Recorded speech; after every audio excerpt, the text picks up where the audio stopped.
On va s'intéresser au meilleur projet éditorial. Alors, je demandais à 2 ou 3 personnes de venir nous retrouver. Nicolas Milis, qui est coordinateur d'antenne à Radio Boa.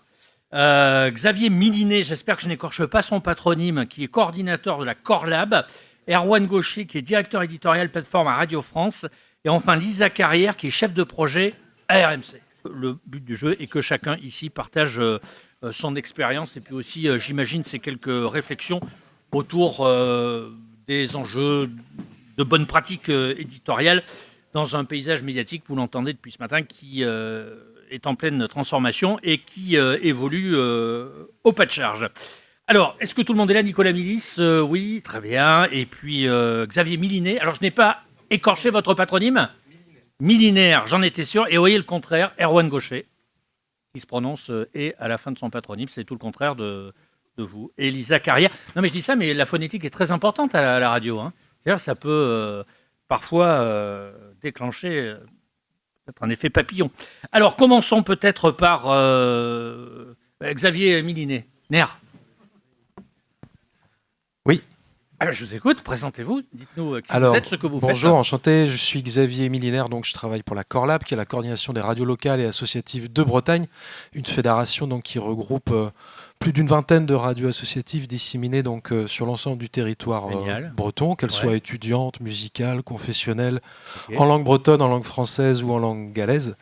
Et donc notre fédération, depuis plusieurs années, porte des projets de coproduction, de mutualisation de programmes, de collection de podcasts sur des thématiques qui nous rassemblent. On a beau avoir nos singularités éditoriales, on se retrouve quand même sur un ensemble de thématiques et donc on coproduit et codiffuse un ensemble de reportages depuis une dizaine d'années. Au-delà de ça, on a investi bien sûr sur le champ de l'éducation aux médias et à l'information et on est au travail tous ensemble pour préparer l'arrivée, désormais bien installée chez nous, du DAB+, et au-delà de sécuriser la place des radios locales en DAB+, sur les avertissements locaux.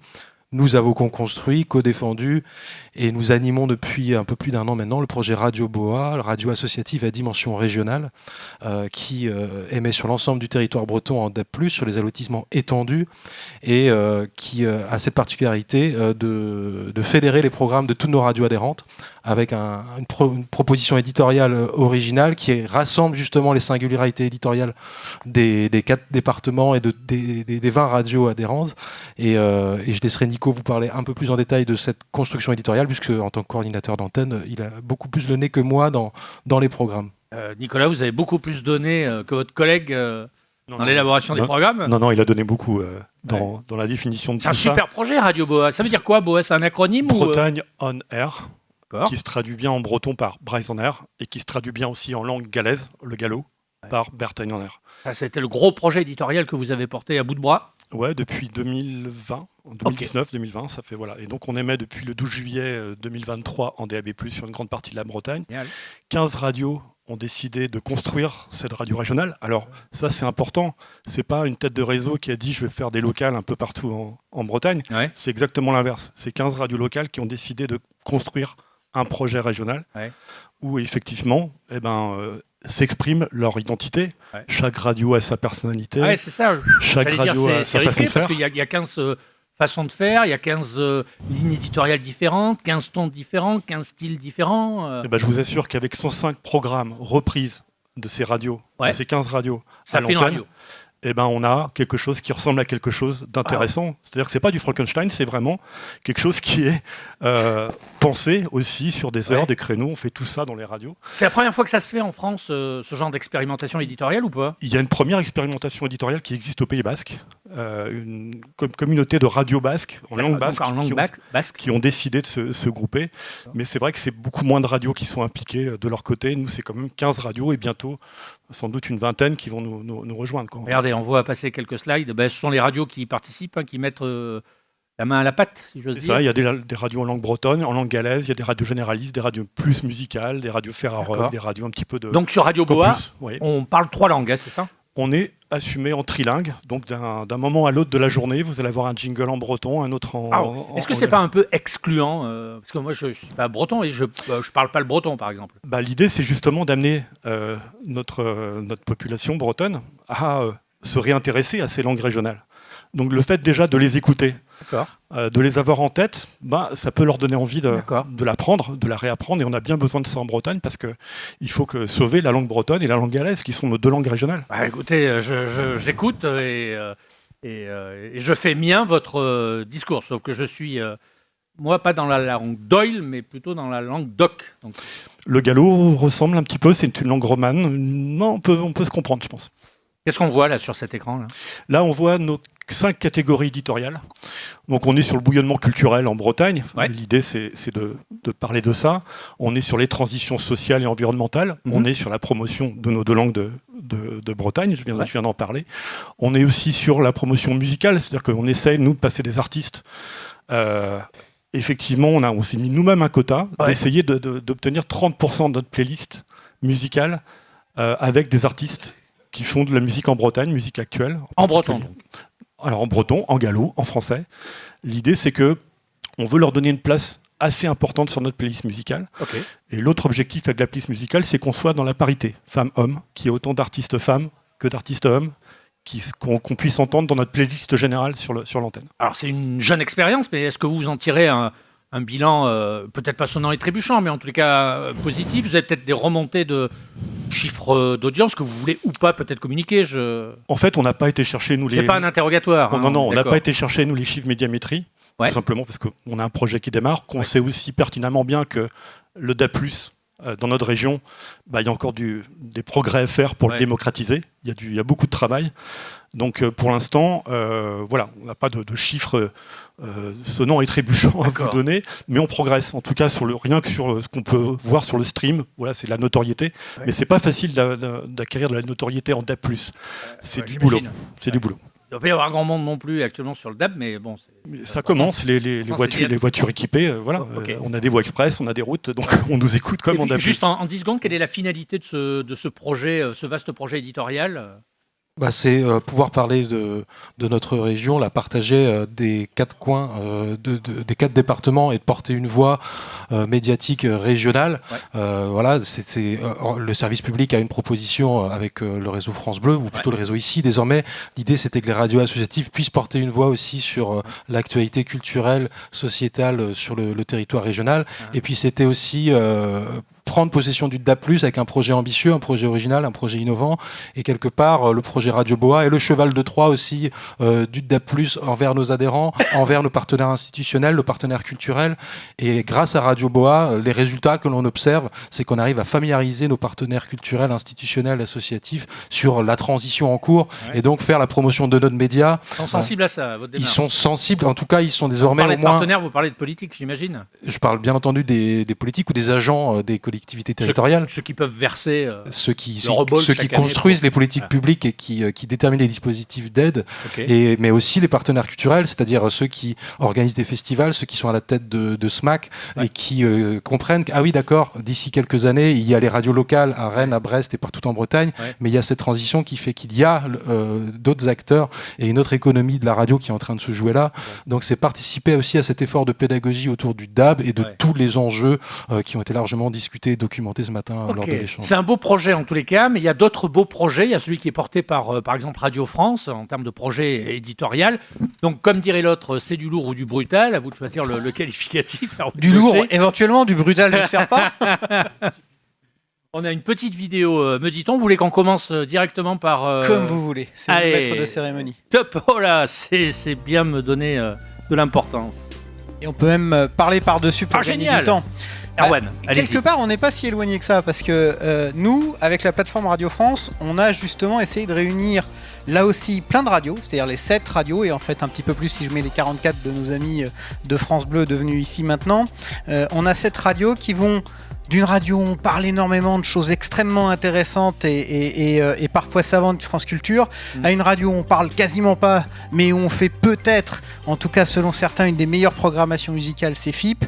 Et comme on veut pas être juste une plateforme, comme on veut pas être juste à un endroit où on agrège tout ça, on a 3 millions de podcasts, on a 168 heures de direct par jour, et ben on s'est dit on va en faire un vrai média et on va essayer de trouver une ligne éditoriale qui fait que vous pouvez passer de Sonia De Villers à 7h50 à Xavier Mauduit à 9h sur Culture, que vous allez aller vous reposer un petit peu en écoutant de la bonne musique que vous ne connaissez pas forcément, que vous allez découvrir sur FIP et que vous allez vous balader là-dedans.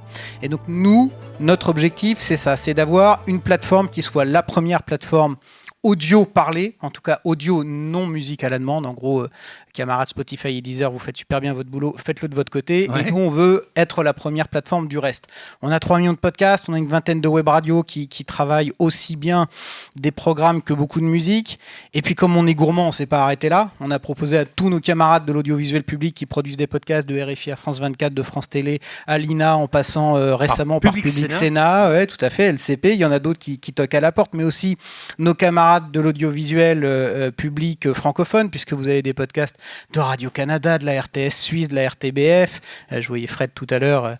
On échange comme ça des podcasts. Cette idée, c'est comment est-ce qu'on réunit tout ça au même endroit et qu'on en fait quelque chose dans lequel on ne se perd pas, dans lequel on se balade et dans lequel on joue la découvrabilité, parce que c'est vraiment notre maître mot. C'est tout le problème, la découvrabilité. Ça a dû exiger beaucoup de matière grise, j'imagine. Ça exige de l'ajustement permanent. Il y a des fois où on se plante, il y a des fois où on y arrive. Je dis toujours que si quelqu'un arrive sur la plateforme Radio France, le site ou la plateforme n'a rien écouté, on s'est tous plantés, on a mal fait notre boulot. S'il a écouté une émission, on n'a pas super bien bossé. S'il a écouté 10 fois la même, ok, ceux qui fabriquent, qui codent l'application, on fait une application où on trouve super bien ce qu'on cherche. Moi, mon objectif, c'est que vous trouviez ce que vous cherchez et que je vous emmène ailleurs. C'est que quand vous avez écouté Ginette Kolinka lundi sur France Inter à 7h50 dans une... non, c'était la semaine dernière, pardon. À 7h50 dans France Inter, vous avez trouvé ça génial. Eh ben, on vous a emmené peut-être écouter les 4 épisodes de Xavier Mauduit sur l'anniversaire de la libération des camps, mais aussi sur le podcast de témoignage de Simone Veil produit par l'INA. Et partez pas, parce qu'on a un super podcast de France 24 qui vous parle de comment la mémoire de la Shoah est transmise dans les pays étrangers et avec des problématiques. Et puis d'ailleurs, maintenant que vous êtes là, on peut peut-être vous emmener dans un podcast pour enfants des Odyssées qui vous raconte la vie de Simone Veil, etc., etc. Nous, on est là pour essayer d'avoir des ponts, de vous dire, vous allez écouter ce que vous aimez, et nous, on vous prend par la main. On a 2-3 trucs qui nous semblent intéressants à découvrir en même temps. Erwan, est-ce que c'est pas une nouvelle façon de faire de la radio ? Est-ce que c'est pas comme ça qu'on fera de la radio de demain ? J'en sais rien. En tout cas, je suis sûr que c'est un contre-pied à tout ce qui se passe sur les plateformes. Les grandes plateformes, quand vous allez sur Netflix, quand vous allez sur Amazon, quand vous allez sur Disney, une fois qu'ils ont repéré ce que vous aimez bien, vous n'en sortez plus. Vous ne voyez jamais l'intégralité du catalogue de Netflix. Vous voyez ce qui ressemble le plus à ce que vous avez aimé. Moi, j'ai toujours dit... Par exemple, à l'équipe technique, ce dont je rêve, et que j'ai toujours pas, parce qu'on a beaucoup parlé avec les gens qui fabriquent, on n'obtient pas toujours ce qu'on veut, c'est un bouton étonnez-moi. C'est un bouton où je vais appuyer une fois, et en fonction de mon historique, vous allez me proposer quelque chose que je n'ai jamais écouté de près ou de loin. Parce que ce que je connais, ce que j'aime, je sais le trouver. J'ai pas besoin, ils n'ont pas besoin de moi, les auditeurs, pour ça. En revanche, c'est leur dire, alors, vous y attendez pas, mais si ça vous a intéressé, venez, on vous emmène. Si par exemple vous avez écouté une émission d'histoire, on en fait plein, sur l'Angleterre, et ben on va vous emmener sur une autre qui vous explique comment a été créé God Save the King, et que c'est à propos d'une fistule de Louis XIV, et ça vous le saviez pas. Et on va vous emmener comme ça, de pont en pont, on va essayer de créer des parcours d'écoute. Et le fait, c'est qu'on cherche pas à vous retenir plus longtemps pour le plaisir de vous retenir, parce que nous on a cet avantage, c'est qu'on cherche pas à vendre de la publicité, c'est un immense avantage, mais du coup ça nous oblige, c'est que si on a cet avantage-là, il faut qu'on l'utilise pour vous emmener à la découverte de plusieurs choses. Et ça, c'est vraiment le but du jeu. C'est aussi pour ça que quand on crée un algorithme, c'est pas un algorithme qui cherche l'efficacité, c'est un algorithme qui cherche la découvrabilité. Et tout va passer par ce genre d'outils. Désormais, le transistor, c'est terminé. Non, sinon je serais pas tous les matins à demander à nos camarades de l'antenne de dire s'il te plaît, tu peux dire qu'on a fait ça sur la plateforme, parce qu'ils sont encore très très forts. D'accord. Non, au contraire, nous, notre but, c'est de transformer nos auditeurs, c'est d'aller chercher ceux qui n'écoutent pas la radio, et que ceux qui écoutent la radio prennent l'habitude de l'écouter sur la plateforme, pour le jour où il n'y aura peut-être plus de FM, je ne sais pas quand c'est, je ne suis pas pressé, on peut coexister, mais si un jour ça arrive, ils aient déjà l'habitude de nous écouter sur l'application. Même si vous qui avez le nez dans les chiffres toute la journée, vous avez quand même remarqué que le point de passage aujourd'hui, la convergence, c'est ce genre d'outil. Bien sûr, et puis notamment quelque chose quand même pour la radio qui est absolument essentiel. Quand vous montez dans une voiture qui n'est pas trop vieille, vous n'avez plus d'autoradio, ça se branche directement sur votre smartphone. S'il n'y a pas l'application de votre radio sur leur smartphone, Oui, c'est encore possible de les attraper, mais enfin, entre deux, ils vont s'être branchés sur leur propre playlist Spotify, sur leur propre playlist Deezer, ils vont avoir peut-être leur agrégateur de podcast. Donc, s'ils n'ont pas encore installé votre application, ça commence à devenir compliqué. Le fait d'avoir l'application sur l'écran, c'est comme quand on se battait pour avoir le premier ou le deuxième ou le troisième bouton de la présélection de la FM. C'est absolument essentiel. Alors, juste en 10 secondes, il y a eu de très très bons retours, notamment sur l'application Radio France. J'imagine que ça vous a boosté. Ça nous a boosté. On a vu plein de chiffres. Tout le monde m'en parle, honnêtement. Tant mieux. On a essayé vraiment de passer une nouvelle étape. On en aura encore plein. Ouais. Ça fait 10 millions de visiteurs uniques par mois, donc on est très content. Mais vraiment, moi, le chiffre que je regarde le plus avec l'équipe, c'est bien sûr ça. Je suis pas fou, mais c'est aussi combien de nouveaux programmes sont écoutés par un seul auditeur. S'ils viennent écouter 22 fois la chronique de l'humoriste qu'ils aiment là où ils l'écoutaient 15 fois, je suis content. Mais si en plus ils ont découvert 2 autres émissions ou 2 autres podcasts qu'ils n'avaient jamais écoutés, là j'ai l'impression qu'on a fait notre boulot. Bon, ça va être dur pour rivaliser avec Radio France. Direction RMC, Lisa Carrière, bonjour, merci d'avoir fait le déplacement jusqu'à la Bellevilloise. Merci. C'est la première fois que vous participez au salon? Tout à fait, et c'est Lise, si je peux me permettre. Ah, qu'est-ce que j'ai dit? Il y a un custom de mon... Ouais, tout à fait. Ah, alors généralement quand je commence par dire Lisa... Ouais, c'est dur après. Ouais. Je vais m'y faire. Ça doit être freudien, je sais pas. Lise alors. C'est la première fois, Lise, que vous venez ici. Tout à fait. Ouais. Vous avez bien bossé cet été notamment. On a beaucoup travaillé cet été. Wow. Les JO, c'était une grosse... C'était une belle cérémonie déjà pour toute la France, mais chez RMC, c'était assez rude en termes de charge de travail. C'était 24 heures sur 24, c'est ça? Exactement. Plus des flux spéciaux? Oui, tout à fait. C'est pour ça que je suis là aujourd'hui. C'est un peu pour parler des radios digitales qu'on a montées. Nous, pour rappeler juste la genèse du projet, c'est que, en fait, au moment de la Coupe du Monde de foot au Qatar, on avait un vrai besoin d'enrichir l'offre qu'on avait pour nos auditeurs et surtout de ne pas chambouler notre grille actuelle, parce qu'on a beaucoup de fidèles et les gens veulent écouter les grandes gueules et il y en a, le foot, ça leur passe au-dessus. Ouais. Donc, on s'est dit, il faut qu'on propose quelque chose de mieux, sans détériorer la radio. Ouais. Et on a eu l'idée de monter un flux exclusivement digital. Il faut savoir que RMC est très fort sur la partie digitale, plus que sur la FM. Nous, on a une vraie force de frappe sur la partie applicative. Donc, on a voulu utiliser cette force-là. Et donc, on a monté un flux digital spécifique pour cette Coupe du Monde de football. Vous avez appelé ça une radio digitale, exactement. C'est l'appellation. Je ne vais pas vous cacher, c'était un peu de la R&D.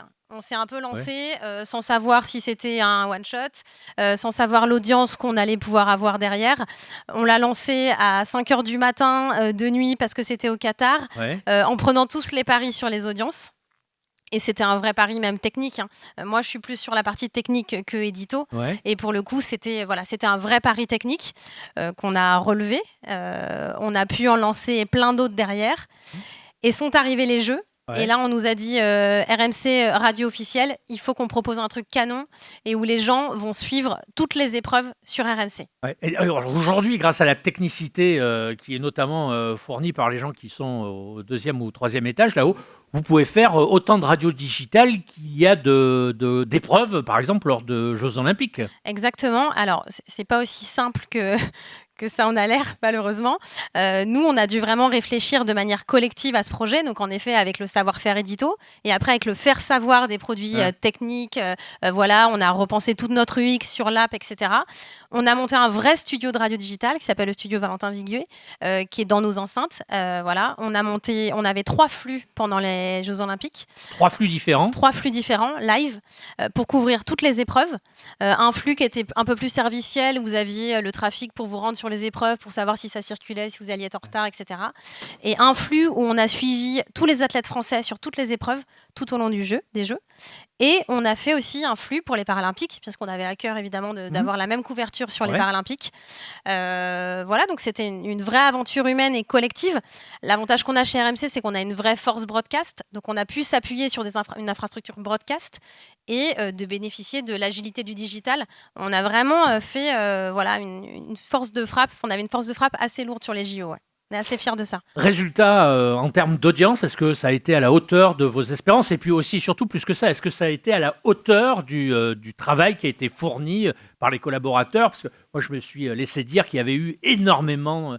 tout ça avait demandé énormément d'efforts, d'abnégation. Ouais, et puis c'était un travail assez long parce qu'on ne va pas se cacher qu'on n'a pas commencé à travailler le 10 juin. Donc, c'est une solution technique qu'on a dû mettre en place avec les équipes.